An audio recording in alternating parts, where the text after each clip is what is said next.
กับสวัสดีครับFC ทั้งฝั่งไทยและก็สบายดีพี่น้องลาวทุกท่านเนาะขณะน้องวันนี้ก็พบกันอีกเช่นเก่าเช่นเดิมในช่องวันทิงทูนูหรือว่าหนึ่งเรื่องต้องฮู้มื้อนี้นี่สิพาไปเบิ่งนักท่องเที่ยวไทยถูกเจ้าหน้าที่ลาวเนาะขู่ทีดเอาเงินของเขาเจ้าเนาะเอาเงินของนักท่องเที่ยวคนไทยคือเราส่งขอความเข้ามาว่าสวัสดีครับยกเรื่องนี้ขึ้นมาพูดให้หน่อยครับเรื่องมีอยู่ว่าเมียผมเป็นคนลาวไม่ได้กลับบ้านมา2 ปีเสื้อผ้าที่ใส่ไม่เยอะจึงจะเก็บไปให้ญาติพี่น้องใส่ก่อนนำไปก็ซักทำความสะอาดใส่ถุงราว3 ถุงขนาดถุงกว้าง20ยาว38สูง50เซนติเมตรก็คือแบบกว้าง20บอกง่ายๆซ้ำกระสอบท่านั่นแหละพี่น้องใส่หลังรถกับลาวพอข้ามไปด่าลาวท่านาแล้งโดนปรับเงิน500,000 กีบเจ้าหน้าที่บอกว่ามันอาจมีเชื้อโรคมากับเสื้อผ้าว่าสันและไม่ใช่แค่คันของผมต้องจ่ายนะครับมีอีกคันโดนไป460,000 กีบทั้งที่ไม่ใช่เสื้อผ้าเป็นแค่เก้าอี้เอาไว้นั่งพักที่อยู่หลังรถซึ่งเป็นรถคนไทยเหมือนกันกับผมว่าสันแอดมินก็ถามเราไปว่าแล้วหลังจากจ่ายเงินแล้วเนี่ยเขาเอาของให้ไหมเราก็บอกว่าไม่ได้เอาของลงครับแค่บอกเขาว่าเป็นเสื้อผ้าเขาก็ไม่ได้ตรวจอะไรเลยแค่อยากจะได้เงินอย่างเดียวอย่างประมาณนี้ตามขอความเลยครับพี่น้องตามขอความนี้เลยบัดนี้มาเบิ่งบัดนี้ตามความเป็นจริงตำรวจเล่านี่อ้างว่าย่านเสื้อโรคว่าซั่นถ้าย่านเสื้อโรคควรที่จะเอาของฉีดพ่นฆ่าเชื้อโรคนะมันต้องมีอยู่แล้วเนาะเครื่องฉีดพ่นหรือว่าใช้แบบฆ่าเชื้อเป็นรังสีนะพี่น้องกันแล้วถ้ามีเชื้อโรคก็จังว่ากันจังมีบ่มีสิเอาเงินอย่างเดียวเนาะเชิงการปฏิบัติแล้วก็คิดมโนว่าเป็นอาจมีเชื้อโรคแล้วก็ปรับเอาเงินเชิงบินเนาะหรือว่าสลิปจ่ายเงินเนี่ยมีระบุว่ามันเป็นใบกำกับภาษีเท่ากับว่าเราเสียภาษีแล้วมันคนละเรื่องแล้วกับคำว่าถือปรับถือหยังก็มีการบอกว่าถามมันบ่ให้เงินก็สิบ่ให้ไปได้บัดนี้จังสิอีกก็คันเขาบ่ให้เงินก็สิบ่ให้เขาไปเนาะพี่น้องเขาจำเป็นต้องจ่ายเงินเนาะมันแบบนี้มันบ่แม่นแล้วก็ใบที่เสียเงินนี่เป็นหลักฐานสันดีเลยว่ามันเป็นใบกำกับภาษีพี่น้องคือใบกำกับภาษีนี่เครื่องเสื้อผ้าซ้ำนี่เนี่ยมันสิมาเสียภาษีได้จังได๋เป็นเสื้อมือสองมันบ่สมควรพี่น้องมาหีดไทยเอาเงินเขา4-5 แสนนี่ห้อยไว้มัน400 กว่าบาทหรือ500 บาทมันก็ถือว่าแพงเนาะซื้อน้ำมันได้น้ำมัน500 บาทนี่สามารถที่จะขับมาจากทางปุ่นไปฮอดกรุงเทพได้เลยซึ่งมันบ่สมควรพี่น้องกับปัญหาที่เกิดขึ้นอยู่ตามชายแดนเนี่ยปรากฏให้เห็นอยู่เรื่อยๆในแต่คนลาวเองก็ยังมีพี่น้องว่าโอ้ขามไปแล้วไสบอกว่าประกาศว่าบ่เสียเงินก็ยังเสีย200สรุปมันจังได๋กันแท้นี่มีเจ้าหน้าที่บางคนใส่กฎหมายบังหน้าก็คือยังเห็นนี่แหละใส่กฎหมายบังหน้าได้นี่ว่าย่านฆ่าเชื้อโรคย่านมีเชื้อโรคย่านนั้นอย่างนี้ก็เป็นยังคือบ่เอาอุปกรณ์ยังมาซ้ายมาขาแล้วก็ปล่อยเข้าไปมโนอย่างเดียวบ่ได้มันก็ต้องตรวจว่ามันมีเชื้อโรคแท้บ่กันสิปรับเอาเงินเขาแท้เนาะแสดงว่าเขาเฮ็ดผิดบ่แม่นว่าใส่มโนแล้วก็บอกว่าอยากได้เงินเขาแล้วก็บ่ให้ก็สิบ่ให้เขาไปแบบนี้มันก็เป็นการแบบใช้กฎหมายในทางที่ผิดเรื่องเหล่านี้มันก็เกิดมาซ้ำๆซากๆหลายปีเนาะปัญหาการปฏิบัติของเจ้าหน้าที่ลาวนี่หรือว่าเจ้าหน้าที่กวดคนเข้าเมืองกขม.อยู่ด้านชายแดนดังกล่าวนี่โดยเฉพาะแม่นกรณีที่เกี่ยวข้องกับการเนาะเรียกรับเงินเนาะจากนักท่องเที่ยวที่ได้กลายเป็นประเด็นอีหยังนี่มันก็มีอยู่ตลอดพี่น้องโดยเฉพาะในกลุ่มของนักท่องเที่ยวชาวไทยนักท่องเที่ยวอื่นก็สิมีหรืออาจสิบ่มีก็บ่ฮู้เนาะหรือเพราะว่าเฮาบ่ฮู้ภาษาเขาบ่ได้รายงานมาหรืออีหยังมีเผยแพร่ผ่านสื่อสังคมออนไลน์ก็มีเนาะได้ระบุถึงพฤติกรรมของเจ้าหน้าที่บางคนเนาะที่นำใส่กฎหมายหรือว่าระเบียบอีหยังจังซี่นี่นะมาเป็นข้ออ้างในการเรียกเก็บค่าธรรมเนียมหรือค่าอีหยังก็แล้วแต่ย่านมีสิ่งผิดกฎหมายย่านมีเชื้อโรคหยังก็แล้วแต่มันก็ต้องได้มีการตรวจสอบจังว่าไปตามหลักฐานในสิ่งที่ยืนยันออกมาได้นะพี่น้องบ่แม่นว่าใส่มโนแล้วก็เอาเงินเขานะพี่น้องเฮ็ดอีหยังก็แล้วแต่มันเป็นทางการนะบอกง่ายๆเนาะถ้านักท่องเที่ยวนี่บ่ยอมจ่าย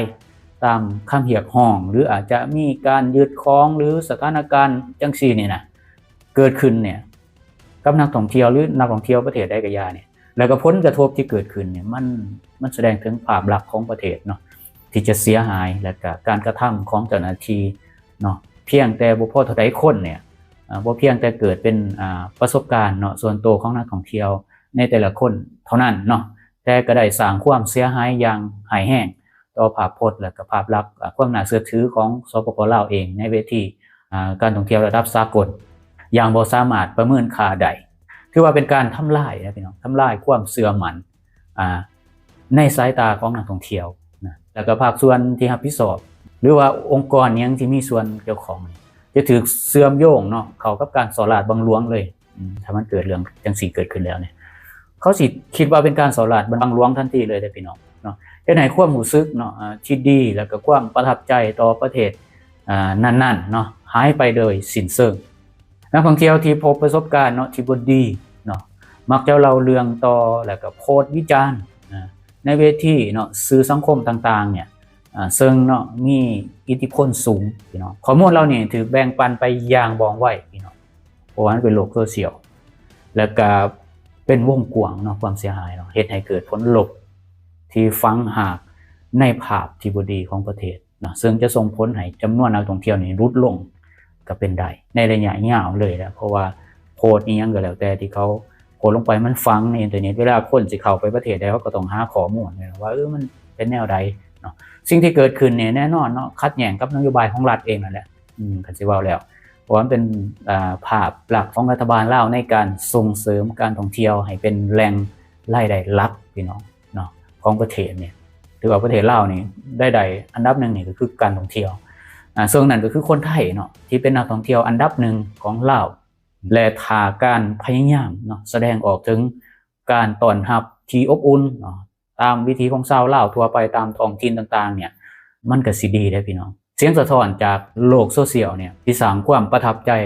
ตลอดมาเนี่ยแล้วก็บ่อาจที่จะมองข้ามเนาะเรื่องกฎระเบียบที่เจ้าหน้าที่ผู้กระทำการเหล่านี้เฮ็ดผิดพลาดเพียงครั้งเดียวภาพพจน์หรือว่าความประทับใจนี่ก็สิหายวับไปคราวเดียวพี่น้องที่บางเทื่อนี่คนโพสต์อาจจะบ่ได้คิดอีหยังหรือตั้งใจอีหยังหลายหรอกเนาะบางคนก็อยากเตือนอีหยังนี่แหละประสิทธิภาพของโลกโซเชียลที่คลิกเข้าไปหรือว่ากดส่งไปเพียงปลายนิ้วของผู้ที่ถือไทยนี่คือจบเลยทันทีเลยพี่น้องคันสิเว้าเรื่องโลกโซเชียลเนาะที่ใส่บันทึกในการเดินทางของนักท่องเที่ยวที่มีประสบการณ์เนาะที่บ่ดีเพียงเทื่อเดียวอาจสิเป็นรูปภาพอาจสิเป็นวิดีโอเนาะหรืออาจจะเป็นข้อความแล้วก็นำไปเผยแพร่ให้คนนับหมื่นนับแสนหรืออาจสินับล้าน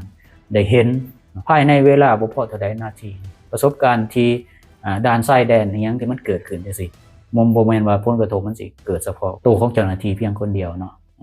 หรืออาจจะเป็นเพียงกลุ่มเล็กน้อยเนาะเท่านั้นแต่มันจะถูกนำไปเราไปวิจารณ์เนาะจะกลายเป็นหลักฐานกลายเป็นประเด็นสาธารณะแล้วก็เป็นที่ถกเถียงในวงกว้างเนาะในอินเทอร์เน็ตเนาะถึงเวลาแล้วบ่พี่น้องที่ภาคส่วนที่เกี่ยวของในสปป.ลาวนี่สิต้องออกมาเนาะปกป้องประเทศของตัวเองบ่ให้มันมีเรื่องแบบนี้เกิดขึ้นจะต้องออกมาสร้างมาตรการที่เข้มงวดเพื่อแก้ไขในปัญหานี้อย่างหีบด่วนโดยเฉพาะการให้ความรู้หรือว่าการตรวจสอบทางวินัยต่อเจ้าหน้าที่เนาะที่ประพฤติปฏิบัติเนาะที่บ่ดีให้มันเด็ดขาดแล้วก็ให้มันเกิดความโปร่งใสการแก้ไขที่ต้นเหตุเท่านั้นแหละพี่น้องที่จะสามารถที่จะกอบกู้ความเชื่อมั่นเนาะและก็รักษาผลประโยชน์ของประเทศชาติในระยะยาวเพราะว่าเมื่อกฎหมายนี่ถูกเนาะใช้เป็นเครื่องมือในการสอดราดบังหลวงความยุติธรรมเนี่ยแล้วก็ความศรัทธาก็จะมาล่ายหายไปจากสายตาของประชาคมโลกก็คือนักท่องเที่ยวทั่วไปเนี่ยที่เขาไปในประเทศของเราในจุดนี้แล้วในสิ่งที่แอดมินบอกมาทั้งเบิดนี้มันสิมีคนเล่า2จำพวกที่อาจสิแสดงความคิดเห็นแตกต่างกันไปจำพวกนึงมันก็สิว่าเฮามาวิจารณ์มาเว้าเรื่องจังซี่แฮ่งเป็นการวิจารณ์ตัวเองกับประเภทที่2เขาคิดได้พี่น้องดีแล้วเขามาสนับสนุนแอดมินเว้าโลดว่าซั่นให้มันมีการเปลี่ยนแปลงให้มีการแก้ไขเนาะในเมื่อว่ากฎหมายมันล้มเหลวมันบ่มีประสิทธิภาพมันจัดการกับคนสอดราดบังหลวงบ่ได้ก็ต้องให้ประชาชนซอยจัดการซอยวิจารณ์เนาะแล้วก็ให้มันเบาบางลงคนที่มันสิเฮ็ดผิดเนาะในอนาคตมันบ่กล้าเด้มันบ่กล้าเฮ็ดอีกพี่น้องในเมื่อว่ามีโซเชียลออกมาจังซี่อาจสิเสียหน้าครั้งนึงเนาะแต่ว่ามันสิจบไปเลยพนักงานคนนั้นอาจสิถูกตรวจสอบหรืออาจสิดำเนินคดีหรือทางวินัยหยังก็แล้วแต่ถ้ามันว่าบ่ออกมาเนาะมันก็สิเป็นจังซี่ได้ตลอดถ้าเป็นนักท่องเที่ยวต่างประเทศเนี่ยหรือว่าเป็นคนที่แบบต่างภาษาเป็นเสียหายนะพี่น้องเพราะว่าคนพวกนี้เขามีกำลังเนาะเขามาใส่ใจในประเทศมาท่องเที่ยว เนาะบางประเทศเขาก็มักเนาะธรรมศาสตร์ของประเทศลาวในเมื่อว่าเขาไปค้นเบิ่งแล้วมันขึ้นไปเบิดอินเทอร์เน็ตว่านี่ประเทศลาวเจ้าหน้าที่เป็นนั่นนี่เสียพี่น้องเขาบ่เข้ามาเนาะคือว่าจบพี่น้องถือว่าเจ้าหน้าที่พวกคนเหล่านี้นี่เป็นการทำลายศาสตร์บ้านเมืองเนาะแม่นบ่กันแอดมินมาเว้าแสดงว่าแอดมินหวังดีเนาะคนที่ปิดบังปกปิดบ่อยากให้เว้าคนนั่นแหละทำลายบ่อยากให้เว้าคือแบบจบนะโอเคสำหรับมื้อนี้ขอมุกขอบใจขอบคุณสำหรับที่ท่านที่ให้เกียรติเข้ามาติดตามมาฟังรับชมหรือกดไลค์กด Subscribe เพื่อสิบ่พลาดคลิปต่อไปวิดีโอสำหรับมื้อนี้ขอกล่าวคำว่าสวัสดีครับสบายดีบาย